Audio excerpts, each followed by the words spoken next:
I guess even though we were free, we were still slaves in the mind. Message! Yo, what's going on, fam? Thank you for tuning in to another episode. It's your guy, Boro, the Lucky Libra here, and it's time to kick off this sign series, all right? You see the title, so we about to get right into the Aries zodiac sign, okay? We're going to break down the archetype. We're going to break down the fundamental energies of each sign, all right? I'm not throwing no shade.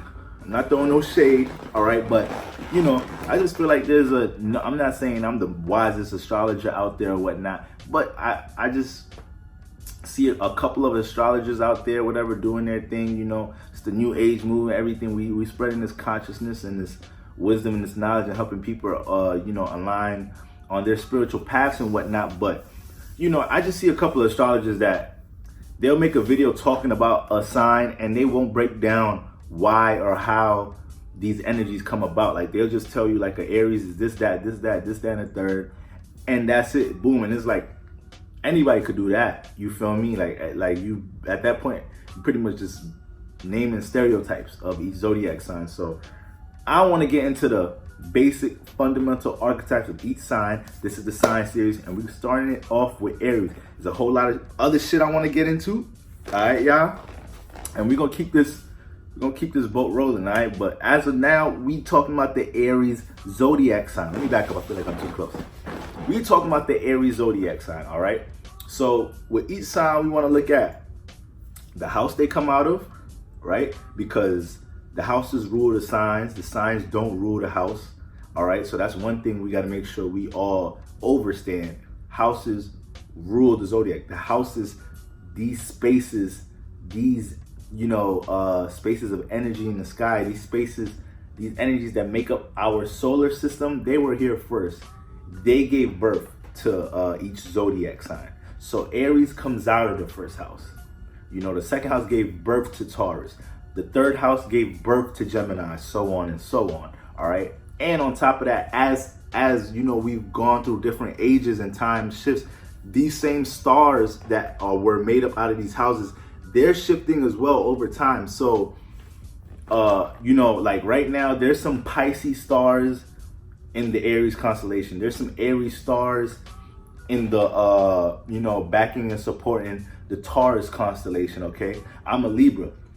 At this point, there's some Virgo, in a progress chart, there's some Virgo stars in my archetype as far as the Libra sign. So that's another thing to keep in mind, but we're going to dive into that as well. But understand that the signs come out of the house, all right? The houses give birth to the signs. So we're going to be looking at what house each sign comes out of, because we know that if a sign is coming out that house, then it's being birthed with the energies out of that house, all right? We want to look at the ruling planets and whatever planets fall or are in detriment or an exalted there. We want to look at the modality and the element, all right? So as of right now, Aries comes out of the first house, all right? What does the first house govern in the zodiac? First of all, the first house is one of the most important houses. It's our rising ascendant house, all right? And what is our rising ascendant house? It's our personality. It's our aura. It's the energy and the appearance people pick up on us on first impressions, all right? Before they see your sun, some of your actions, before they see your moon, your reactions, all right? Or before they learn anything intimate about you that you don't really reveal to other people, right? So this is what they're seeing, your rising sign. The rising sign, the ascendant angle, this space in the solar system, this is where your spirit was when you were creating your sun sign, all right? Because we have to understand that you are a spirit, all right? You are a spirit, and a spirit is no thing, okay? As a spirit, we incarnate here. We incarnate into these bodies, okay? My spirit is fueling my body right now. This body is pretty much dead. It can't do nothing without my spirit inside of it. Your spirit is the driver. Your body is the car. So when we talk about your sun sign, your moon sign, your Mercury, your Jupiter, your Venus, your Mars, you created these things. These are the tools needed in order to even incarnate into this solar system, into this reality. And another reality is probably different. Probably got more chakras, more tools you need, more than just the 10 stars here or whatnot. all right? But as a spirit, you created your sun sign, all right? You created your sun sign, your vessel, your light, what people are going to be able to see you as. Then you created your moon sign, all right? Your lightest form, all right? Because when we get into like sun, moon, and all the other planets, Mercury and Mars, your moon is your lightest form, and it's damn near the most important because it carries your past life vibrations, all right? And you know, we look at the moon, we look at our north and south nodes to see where we coming from and where we going. So, you know, in many ways, you could say the moon is like the most important star in the natal chart, in the solar system, all right? Even though everything's significant. And so, but all I'm trying to break down is that your spirit creates these things. When we look at the planets, you can look at them as chakras. Just like we know we have chakras, whether you're just learning about chakras now or you already knew about chakras, you have chakras. The earth has chakras. So the solar system we live in has chakras, all right? And these are the tools that we utilize to in order to build our astrological DNA or whatnot. Your sun, your moon, and your rising. Those are your three most important joints. Everything else are like your tools, all right? So this is why I'm utilizing the word tools, because tools, chakras, at the end of the day, I want you guys to understand you created these things, all right? So the first house, okay? The first house is the rising house. Very important because this is your natural personality. When you're not using your sun, you're not acting on sun, and you're not using your moon, you're not reacting on something, and you just are your natural personality. That's your rising sign, okay? So it's a major chunk of your personality, and it's basic. Like I said, is this a space that your spirit was at when you was creating your sun sign? Okay, so this is also has a huge influence on how you like to start things as well. So when we talk about the first house, first of all, it's a cardinal fire house. All right, when we talk about the word cardinal, when we talk about modalities in astrology, each sign is either cardinal, fixed, or mutable. Okay, cardinal signs like to create new, all right, depending on what the element is, whether if it's air that's Libra, that's creating new ways to think and be logical and communicate. If it's Aries that we're talking about right now, this is creating new ways to feel and see, because when we're talking about fire, we're dealing with the feelings and seeing. If it's water, which is Cancer, this is creating new ways to creating new ways to feel as well, because water is feeling, okay? And if we're talking about Capricorn, which is the last cardinal sign, cardinal earth, and this is creating new ways to think and be practical. So all of those four signs are cardinal, but what separated them was their element. And yeah, what separated them was their element. They all have the same modality, all right? So they're all creating new, but depending on their modality, it was all different. You know, Libra's dealing with logic, Capricorn is dealing with practicality, water is dealing with emotions and feelings, and fire is dealing with emotions, feelings, and seeing. So, you know, they all separate each other, and it's the same way with the fixed and mutable sign. They're all separated by their element. So when we talk about the first house, this is a cardinal house creating new ways to see and feel about things. So naturally, the Aries archetype coming out of this house, naturally, you know, as an Aries, you're naturally creating new ways to see and feel about shit, all right? So this is why, you know, Aries ain't really easily aligning with everybody else's ideas, because if you present an idea to them, they already got their own way of seeing and feeling, or they're just gonna take that and see and feel differently. And it's like, you know, Aries can be the extreme of the Aries, like always seeing and feeling in their own way. All right, I actually have a brother that's a double Aries, so he's an Aries sun and an Aries moon. So, you know, I know this energy like the back of my hand, and he's not the only person that's, you know, in my life that I've known for a while. That's an Aries, but like I said, I just know this energy, and I'm a Libra. It's my opposite energy. So I study Aries in order to see where I be lacking at, all right? Because I tell a lot of y'all, you know, you want to learn the energies of your opposite zodiac sign, all right? Because, you know, it's most likely naturally something that you're in detriment of, something that you don't practice or exercise as much, energies that you don't put into use or utilize, and it helps you to study the nature of that sign, so you know when to utilize some of them natures. But so Aries coming out of the first house, the word first, the number 1 period, it's the first house, okay? The pioneer, the leader, the Aries wants to start. Aries wants to, like all cardinal signs are leaders in different ways, but like Aries, another thing about the first house is that the first house, this is like, this is where God started his consciousness while basically going through all the houses and creating the houses through his experiences. So when he's in the first house, all he knows is I am. That's all he knows is I am. He don't know what he values because he's not in the second house yet. He doesn't know how to communicate, or he, she, God, whatever.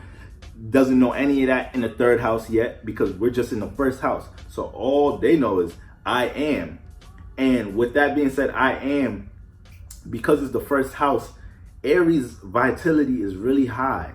Like if you ever look at a little kid, a baby, you know, think about it. When you were a baby, you were a kid, like you had all the energy in the world. Babies, their vitality is so high. It's not until you start getting older, you know, start, you know, training the mind to get indoctrinated into certain routines and whatnot.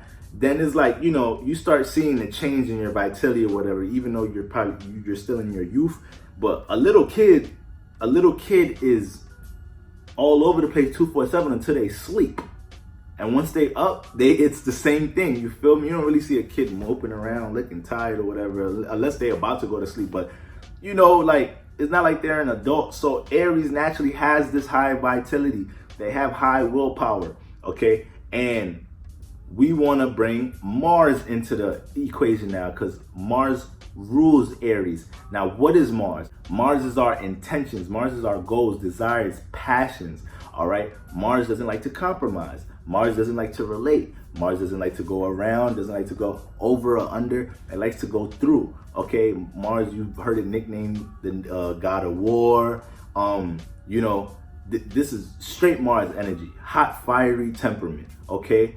And, you know, with this energy here, this is what makes Aries goddamn like warriors. This is what makes Aries like, you're not gonna, even an Aries that's like a punk, it's like you are what you are. So it's like even if you fuck with an Aries that's a punk, like I bet you in some shape or form, I don't know, they might hurt you out of being nervous. It's just, Aries ain't the ones to fuck with, man. Alright? Like if you're gonna approach them cautiously.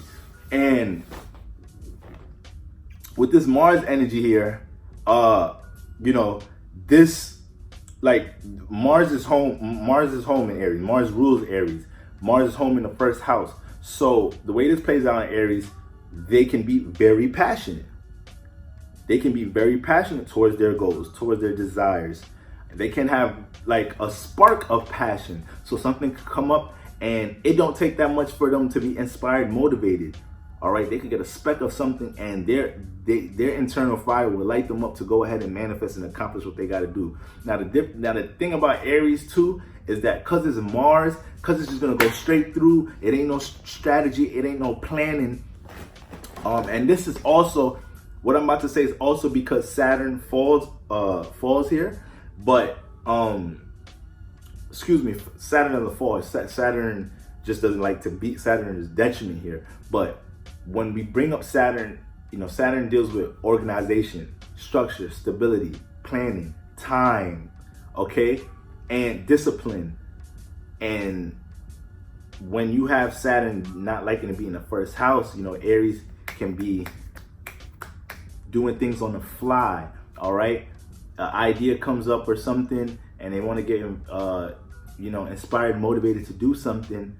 There's not really 9.5 out of 10 times there's not going to be no planning blueprint stage. Like, we're going to jump into this. We're going to learn from our stumbles and our experiences and what we go through. And when we accomplish what we accomplish, then we're going to go back to the people and tell them, look what I did. Now I bet I could show y'all. Now I could show y'all how to do this. That's how Aries like to lead. They like to go through the stumbles themselves and then come back to the pack or demonstrate how they did it on their own. Aries ain't really trying to sit there and learn from somebody. Yeah, so Aries ain't gonna try to sit there and learn how somebody is getting something done. They ain't got the time for that. They don't have the patience for it. So it's like, all right, what's the goal? All right, let's put some action into place. Let's put some action into place, because the sun is also exalted here. So you have the sun exalted here, and you have Mars home.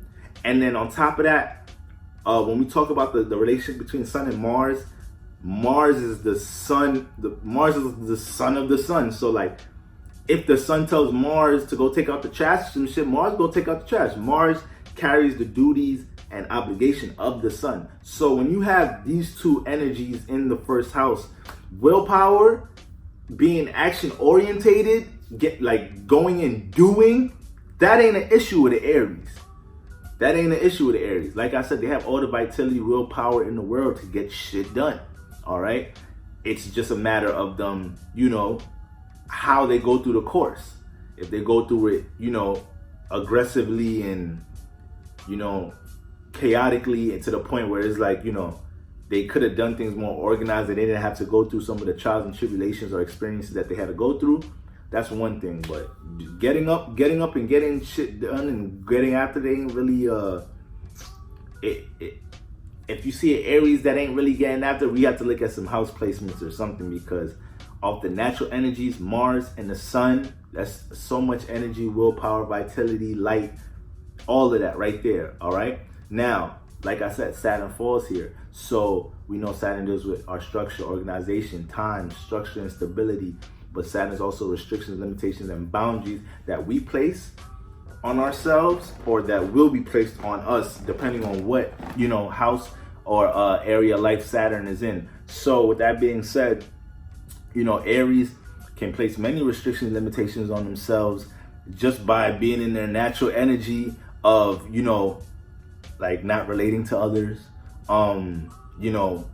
only seeing things through their own way. All right, seeing too much, because y'all gotta remember, fire. When we talk about fire, when we talk about the elements, you can see air. Like you can see pressure pipes. You can see, you can actually see air in different forms. You feel me? You can see tornadoes and shit. You can see water all the time, and you can see earth. You can see earth. You see trees, grass. You can see all of that shit. Fire, you need to do a magic trick to bring fire here. Like fire is some whole other shit.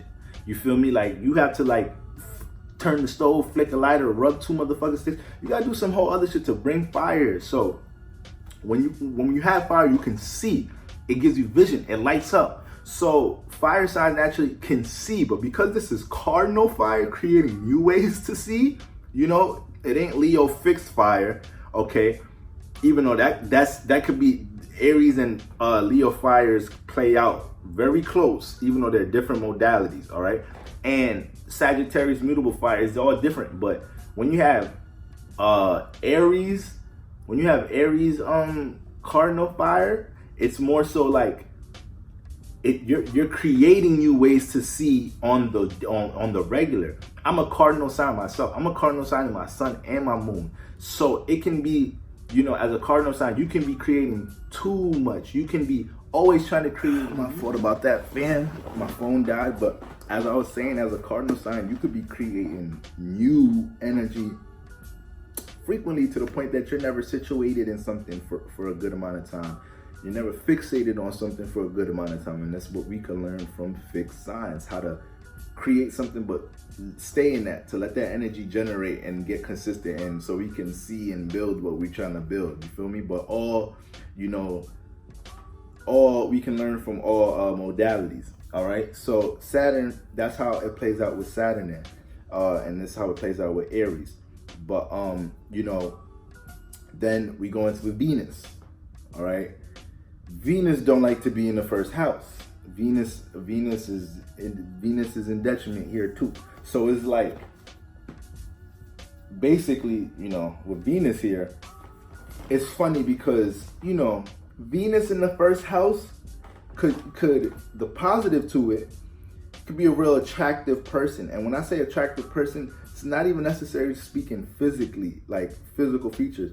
This could be more so just talking about somebody's aura is like real charming or gentle and polite, and people want to get around it. You have a soothing aura, because remember, the first house, planets that are in your first house, it's your first house, so it's gonna add to whatever aura that is. So say you have a first house let's say you have a Gemini first house, right?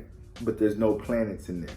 All right, so then you're naturally gonna have you know, the Mercury like energies be what's like presented as your aura.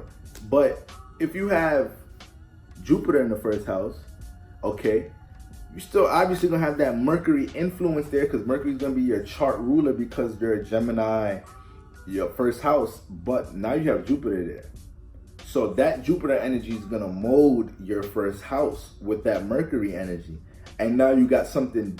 Now you got something different than just Gemini there. You understand? So with Venus in the first house, you know, that's how it's gonna play out. All right. Even now, let's talk about the negative first. Let's talk about the negative. Venus in the first house isn't good because the first house is about the self. All right. The first house is about the self, about you.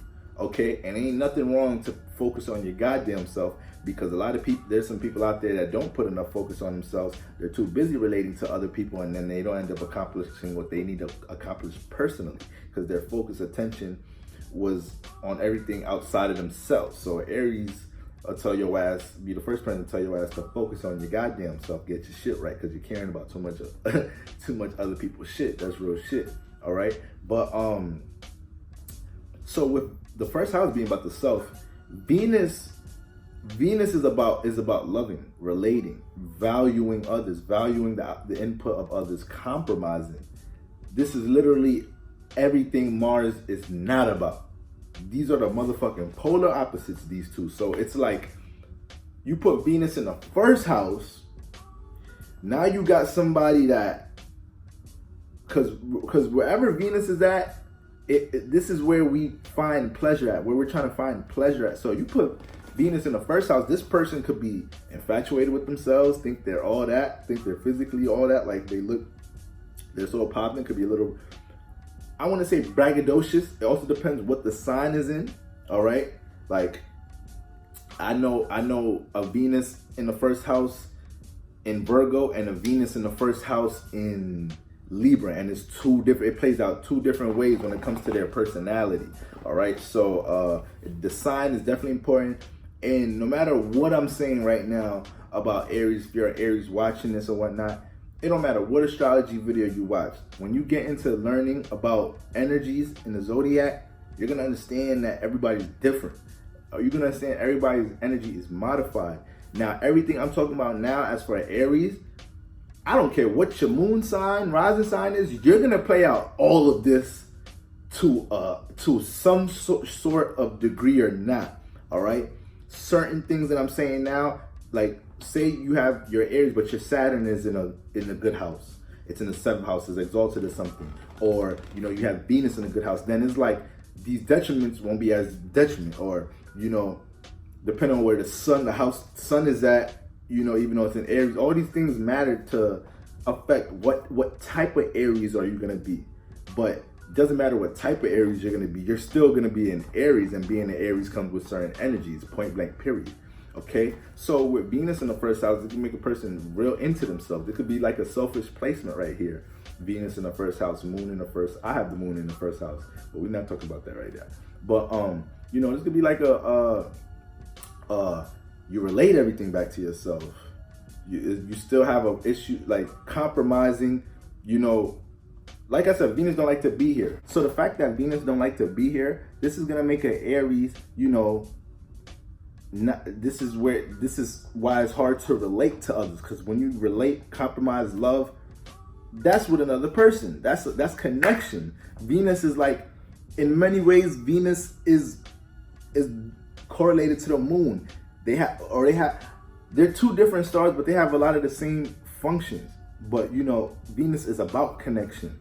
All right, so you know, Aries, you put it in the first house, and you know, if Venus don't like to be there, then when you talk about relating, compromising, that ain't an Aries thing. It's not an Aries thing. If an Aries is sitting here thinking, and they come up with a good idea about something, and they want to go ahead and chase it, like they may not, you know, an air friend gonna call their best friend up and be like, "Yo, bro, look at this idea I just thought about. Tell me what you think about this." An Aries is not gonna do that. And even if an Aries do that, they're not doing that to get confirmation. if they should move on something or not, or if you think it's a good idea. They doing that because they feel like they should have just told you for whatever reason it is. Whatever your input has doesn't mean shit. If an Aries has their mind made up about something, they have their mind is made up. All right, like I said, compromising, relating is out the motherfucking door with Aries. Okay, willpower is very high. They're always set on their intentions. All right, their goals, desires, and passions. This is a priority. So if they get a thought and they put that into the goal, desire, passion box, that's it. Lock it, throw the key away. It's in that box. All right. And the only way that fire is gonna dwindle, aka the inspiration, motivation for whatever that goal, desire, passion it is, the only way that fire is gonna die is if, you know, they go through certain experiences while trying to manifest that. That's the only thing. You feel me? But like when Aries got their mind made up on some shit, their mind made up about some shit. All right. So first house, Mars aspect, cardinal fire aspect, Venus aspect, Saturn aspect, and that's the Aries. That's the Aries archetype right there. That's the Aries archetype. So no more listening to astrologers saying Aries are aggressive and Aries like sports. Yeah, and about the sports thing, look, I'm glad I said that. About the sports, all right? I should make a YouTube video called Stereotypes that aren't true or whatnot. But the reason why sports is correlated with Aries so much is not so much about Aries liking sports specifically. You have to think about the high vitality of energy that's... All right, family, so I had a water leak. A motherfucking pipe burst in my house, so I just had a bunch of maintenance people come in there, so I can't even record inside the house because so much noise from everything they're doing. But we're pretty much wrapping this up, all right? So we already went through, you know, we touched the basis of everything, the archetype of Aries, but I wanted to finish my point about the sports stereotype with the Aries. Understand that because Mars and the Sun is here, this is a lot of energy, vitality, a lot of action-orientated energy. When we think about the planets, all right, when we think about the stars have masculine and feminine sides to them, all right? So one thing you have to understand about the zodiac, okay? The sun and the moon is 100% feminine. The sun is 100% masculine. But when we get into Mercury has a female side, a feminine side, and a masculine side. When we get into Mars has a feminine side and a masculine side. The feminine side of Mars would be Scorpio. The masculine side of Mars would be Aries. The feminine side of Venus would be Taurus. The masculine side of Venus would be Libra. So with Mars and the Sun here, these are two masculine ass planets. Even though Mars has a feminine side, it still has a energy that pushes out. Okay, the Sun is known for pushing out energy. The masculine energy pushes out, feminine energy hones in. So when you have the Mars and the Sun here, it's a lot of vitality. Like I said, it's a lot of action-orientated energy. So whatever you do as an Aries or a person with a lot of Mars influence in your chart, you can be somebody that has a competitive nature. Doesn't have anything to do with sports. So you can be a chef. It doesn't matter what it is. You could have a lawn mowing business. You probably want to be the best. You want to have the best lawn mowing business in your county or in the region you work in. Is the competitive energy that comes into play with Mars and the Sun here. So this is why Aries like sports, or this is where this derives from. Okay, so family, that's the Aries archetype. Next we getting into Taurus. All right, and we're gonna keep it rolling. And after this series, y'all already know listen, the rabbit hole gets deep with astrology. All right, so we're gonna touch on everything, on all aspects, and we're gonna continue to build this community up. So y'all already know what it is, man. Like, comment, subscribe, drop requested videos y'all want to see. Let's engage. Y'all go ahead and follow me on Instagram. You feel me? If you need a reading, contact me, man. All of that, y'all already know what it is. All right, share this and let's spread these gems, let's spread this light, and let's get enlightened. We're going into 2020. All right, so let's make sure we right mentally and we right spiritually as well. All right, so as for now, you guys out of here. Peace.